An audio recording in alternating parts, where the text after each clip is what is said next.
Every fall, there's a familiar ritual that takes place in gardens across America. The leaves begin to fall, and instinctively, we reach for the rake. We spend hours, sometimes entire weekends, gathering them into piles, stuffing them into plastic bags, and hauling them to the curb like they're trash.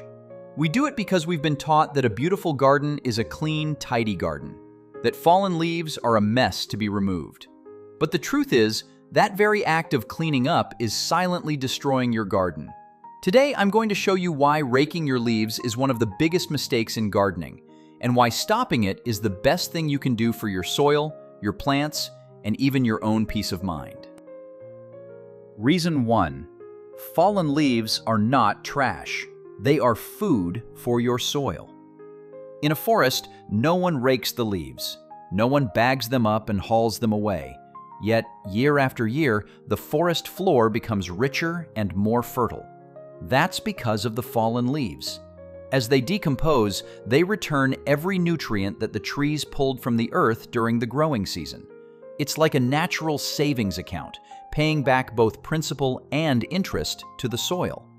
When you rake and remove your leaves, you're draining those precious nutrients from your garden. You force yourself to buy fertilizers, compost, and expensive soil amendments to replace what nature provided for free. Those leaves aren't a mess you need to clean. They're free fertilizer that your trees are giving back to you. Reason 2. Fallen leaves are home to life.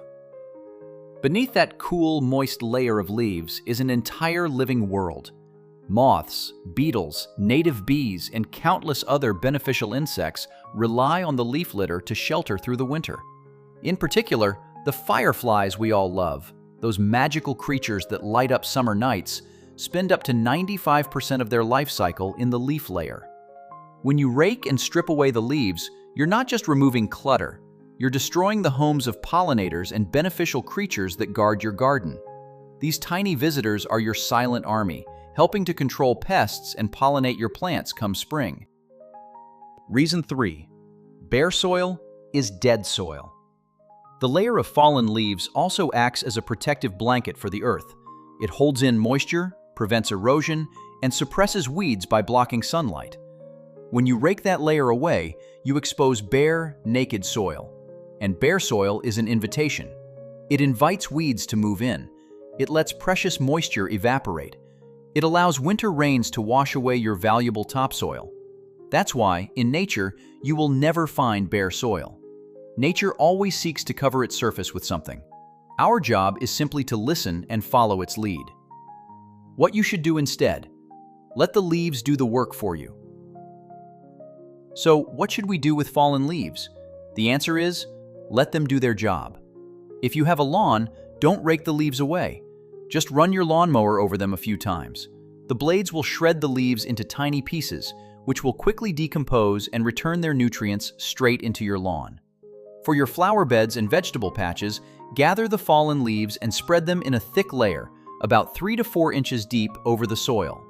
This blanket will protect the soil, retain moisture, and keep weeds from sprouting in the spring. You won't need to buy wood mulch anymore. This fall, when the leaves start to come down, I want you to try something. Put the rake away. Make yourself a warm cup of tea, sit on your porch, and watch the leaves as they fall. Don't see them as a mess that needs cleaning up. See them as nature's nutrient checks being returned to your garden. A warm blanket being laid down, ready to nourish the soil and protect life through the winter.